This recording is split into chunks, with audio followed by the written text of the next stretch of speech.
یو ماشوم په شمالي کوریا کې زیږي او د زیږېدو سره سم هغه خاین اعلان کیږي. شمالي کوریا په نړۍ کې د خپلو سختو قوانینو له امله خورا مشهوره ده او ځینې خو یې داسې قوانین دي چې په اړه یې ان یقین کول هم خورا سخت دي. دلته ټاکنې کیږي خو د ټاکنو لپاره یوازې یو کس موجود دی کوم چې دولت ټاکلی وي او که چیرې کوم کس رایه ورنه کړي نو هغه سیده و زندان ته لیږل کیږي. هغه هیواد چې د امریکا ولسمشر هم نشي کولی چې هغه ته بغیر اجازې داخل سي او د ولسمشر اجازې ته ضرورت لري ترڅو د امریکا هغه باچا هغه هیواد ته داخل سي. دا نو هغه څه دي چې شمالي کوریا په خپل ځان کښې خورا قوي ساتلي. بها انسایټ یوټیوب چینل دی او سبسکرایب مو هیر نسي، لایک او کمنټ حتما راته وکړئ. زه دا ویډیو را پیلوو.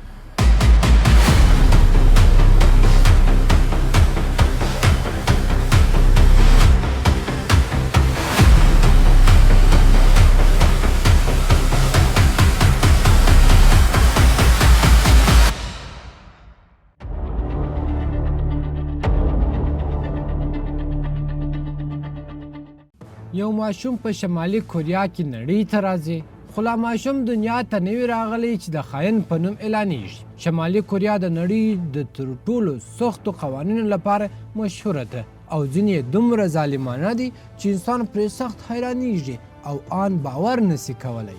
مطلب دا چې دلته به ټاکنې کیږي خو د رایې ورکولو لپاره به یوازې یو کس موجود وي.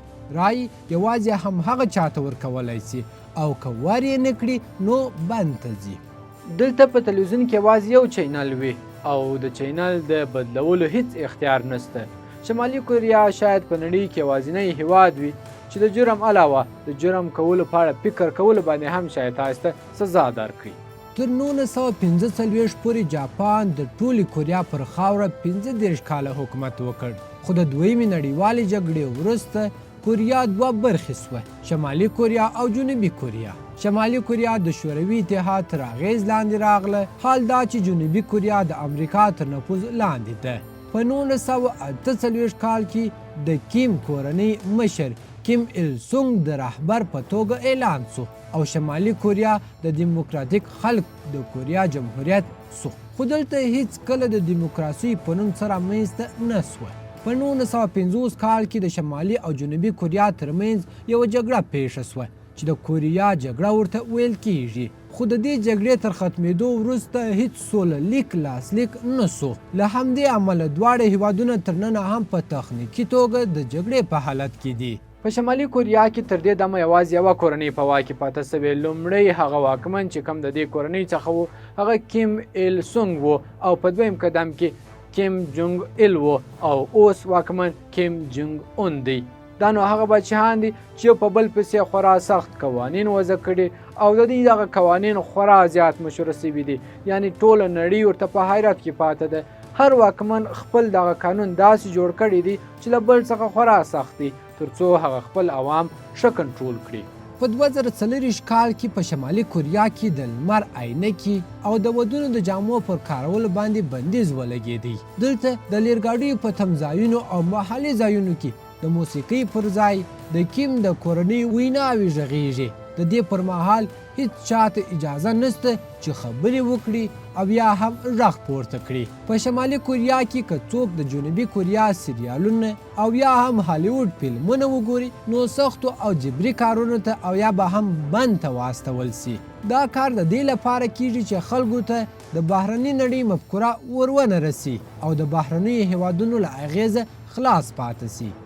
په شمالي کوریا کې نو عادي خلک نشي کولی چې انټرنیټ ته لاسرسی ولري او په بدیل کښې ورته انټرانیټ ورکړی دی. د دې بدیل دی دا یو داخلي شبکه ده چې هغه هم خورا سخته څارل کیږي چې خلک په کښې څه لولي، څه ویني او تر څه وخته پورې استفاده کوي. یعنی تاسې هلته خپل آزاد انټرنیټ هم نشئ استفاده کولی. د حکومت د اجازې پرته بهر ته زنګ وهل هم جرم دی.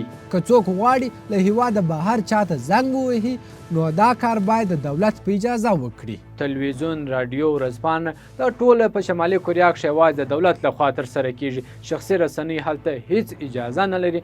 دا رسنۍ یوازې د حکومت ستاینه کوي، د کیم کورنۍ ستاینه کوي او د بهرنیو دشمنانو لکه د امریکا او داسې نورو هیوادونو یادونه کوي. د شمالي کوریا اوسیدونکو ته له وړکتوبه څخه یا هم له ماشومتوبه څخه دا ورزده کیږي چې تاسې له امریکا څخه نفرت وکړئ او د هغه د متحدینو څخه هم کرکه ولري. په شمالي کوریا کې د خلکو د ویښتو جوړولو یا سټایل هم دولت کنټرول کوي. یوازې څو ځانګړي ډولونه دي چې د هغه اجازه شته. خلکو ته دا ویل کیږي چې کوم ډول وریښتان جوړولی سي.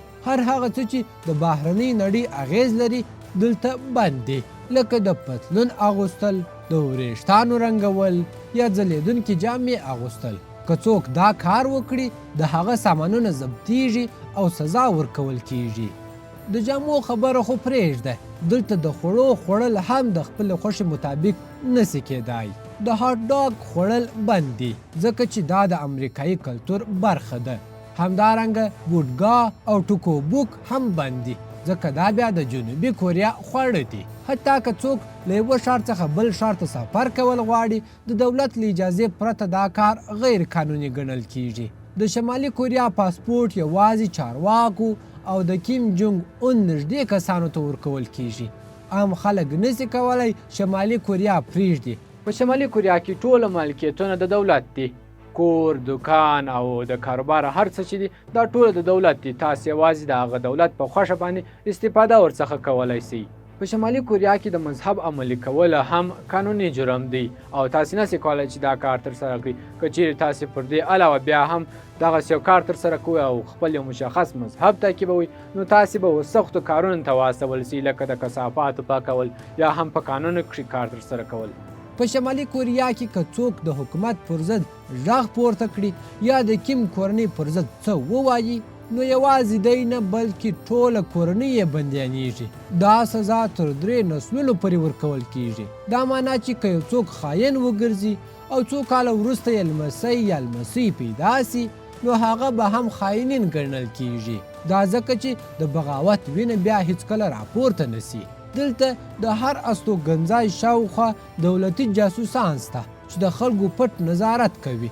تر ټولو عجبه دا ده چې دلته نه یوازې د جرم کولو لپاره بلکې که څوک د جرم نیت هم وکړي بندیانیږي. دا معنا چې که څوک د حکومت پر ضد څه فکر وکړي او دا راپور ورکړي نو دا به د خپل ځان پر ضد باندې ثبوت کړی وي او په خپله پښه کې به یې تیشه وهلې وي.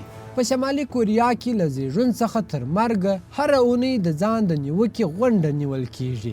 خلک په دې غونډه کې خپلې تېروتنې بیانوي، لکه ما د حکومت څخه څه پټ کړي وه یا ما د کیم کورنۍ کمه ستاینه کړې وه یا مې د بهرنۍ څه تاثیر قبول کړی و. بیا خلک بخښنه غواړي او نور خلک پرې نیوکه کوي. دلته هر سړی مکلف دی چې رایه ورکړي، خو حیرانتیا دا ده چې رایه یوازې هغه چاته ورکول کیږي چې دولت یې غواړي. دا معنا چې دلته داسې ټاکنې نه کیږي چې خلک خپل مشر وټاکي. دلته رایه یوازې یوه کاندید ته ورکول کیږي او که څوک رایه ورنه کړي خاین ګڼل کیږي. نو بیا ولې ټاکنې کیږي؟ که چیرې دولت یوازې خپل خلک مخ ته راولي. په حقیقت کې دلته ټاکنې د خلکو لپاره نه بلکې د وفادارۍ او ازمایش لپاره دي. کله چې 100% خلک د یوه کس لپاره رایه ورکوي دولت دا د خپلې قوې او د ولس د باور نښه ګڼي. دلته هم د ملي شورا په نوم یو اداره شته چې د سترې ولسي شورا په نوم یادیږي. خو د دې کار دا نه دی چې پریکړې وکړي بلکې یوازې دا دی چې کیم جونګ اون چې کومې پریکړې کوي پر هغه پریکړو باندې مهر ولګوي. په شمالي کوریا کې هر وګړی اړ دی تر څو د حکومت لاس ایډیالوژیک هغه اصول حفظ کړي. که څوک په ویلو کښې بندش ترسره کړي نو په وفادارۍ کښې شک راځي او غدار ګڼل کیږي. د دې ترڅنګ په شمالي کوریا کښې داسې یو کور هم نشته چې په هغه کښې د کیم کورنۍ د هغه پاچاهانو انځورونه نه وي. یوازې به انځور نه ساتئ بلکې ښه پالنه به یې کوئ او پاک به یې ساتئ. دلته ټول تلویزیونونه یوازې د دولت چینلونو لپاره تنظیم شوي دي، لکه د کوریا مرکزي تلویزیون. خلک نشي کولی چې چینل بدل کړي او د نورو چینلونو تنظیم کول هم جرم دی. د بهرنۍ شبکو لپاره ورباندې بندیز تنظیم شوی وي. په شمالي کوریا کې قانون تر دې حده سخت دی چې تاسو نشئ کولی آن بغیر له جواز او نمبر پلیټ څخه بایسکل وچلوئ. د بایسکل چلولو لپاره هم تاسو اړ یاست تر څو جواز واخلي او بایسکل مو نمبر پلیټ ولري. دلته پر جامو باندې بهرني لوګووي، شعارونه یا بیرغونه لګول هم بند دي. حکومت دا د بهرنۍ نړۍ کلتوري اغیز ګڼي او غواړي خلک یوازې د شمالي کوریا هویت ولري. که چیرې یو بهرنی سیلاني اجازه ولري او ورسوه شمالي کوریا ته، نو هغه هم یوازې نسي ګرځېدلی، له خپل مشخص لارښود سره به ګرځي او هر ځای انځور نسي اخیستلی. یوازې هغه ځایو څخه انځور اخیستلی سي چې کوم لارښود ورته اجازه کوي او د خلکو سره هم په ازاد ډول سره مرکې او خبرې اترې نسي کولی. په شمالي کوریا کښې د کمپیوټر او موبایل د استعمال هغه جواز تا، یعنی تاسو اجازه لري چې موبایل او کمپیوټر استفاده کړئ، خو دا هم په دوامدار ډول سره چک کیږي او که چیرې خدای مه کړه د بهر څه موجود وي نو بیا ستاسې خیر نشته او تاسې به زندان ته ولېږدول سي. په شمالي کوریا کې د خلکو یو ظالمانه طبقاتي سیستم هم موجود دی چې سونګ بون نومیږي. دا سیستم دا معنا لري چې کله یو ماشوم زیږي د هغه ټول ژوند له همهغه وخته ټاکل کیږي. د دې سیستم بنسټ د ماشوم د کورنۍ تاریخ جوړوي.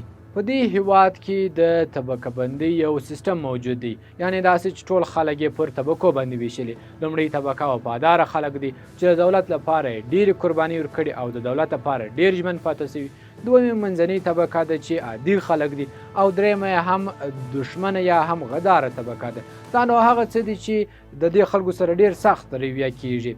اوس راځو نورو مواردو ته.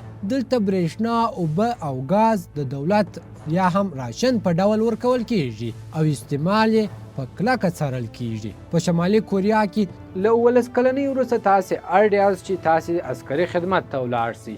په دې هیواد کښې عسکري خدمت پر نارینه او ښځو باندې پر ټولو لازمي دی او ټوله یې باید ترسره کړي. د دې علاوه که چیرې په دغسې اساسو ورځو کښې چې په شمالي کوریا کښې غمګینې ورځې ورته ویل کېږي یا د کیم کورنۍ د هغه مړو د ورځو په نسبت باندې ټوله اړ دي تر څو وژاړي. که چیرې ونه ژاړي پر وفادارۍ یې شک کیږي. هر کور باید د کیم ایل سونګ او کیم جونګ ایل انځورونه ولري او دا انځورونه په کښې کې پاک ساتل دا هم لازمي دي. ماشومان ښوونځیو کښې د کیم ایل سونګ او کیم جونګ ایل ویناوې حفظ کوي. شمالي کوریا له ټولې نړۍ څخه دومره جلا ده چې اوس په کښې کې 114 کاله روان دي. دا د جویش کلنډر یا هم هغه تقویم دی. دا نو جلا څه دي او داسې یو څه ښکاره کوي چې دی له نورې نړۍ څخه استفاده نه کوي. خو د 2024 کال په وروستي او د 2025 کال په پیل کې دا قانون بیرته یو څه راکنټرول سو او د خارج د ارتباطاتو لپاره له نورې نړۍ د هغه روابطو لپاره بیرته بل تاریخ استفاده کیږي. خو اوس هم په ښوونځیو او مکتبونو کښې یعنی د شمالي کوریا په داخل کښې بیا هم جویش هغه تقویم یا هم کلنډر استفاده کیږي. په پای کې دا ویلی سو چې شمالي کوریا ځکه له نړۍ څخه دومره جلا ده چې حکومت یې ویره لري چې که چیرې موږ خلکو ته ازادي ورکړو نو خلک به له نورې نړۍ څخه متاثره سي او زموږ پر هغه خلاف به راپورته سي.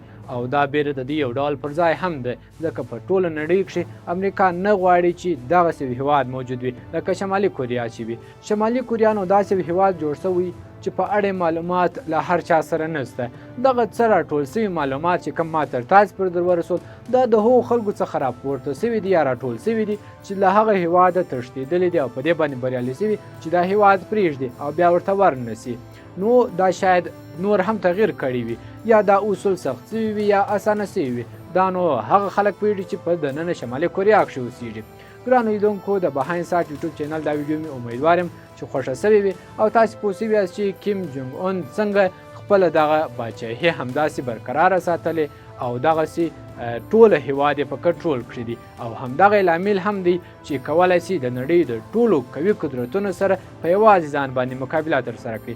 امیدوار یم چې دا ویډیو به مو خوښه سوې وي. لایک، کمنټ او سبسکرایب مو هیر نه سي. دا چینل در سره سبسکرایب حتما کړي. تر بلې ویډیو پورې تاسې پر لوی سرسن ته لاس سپارم.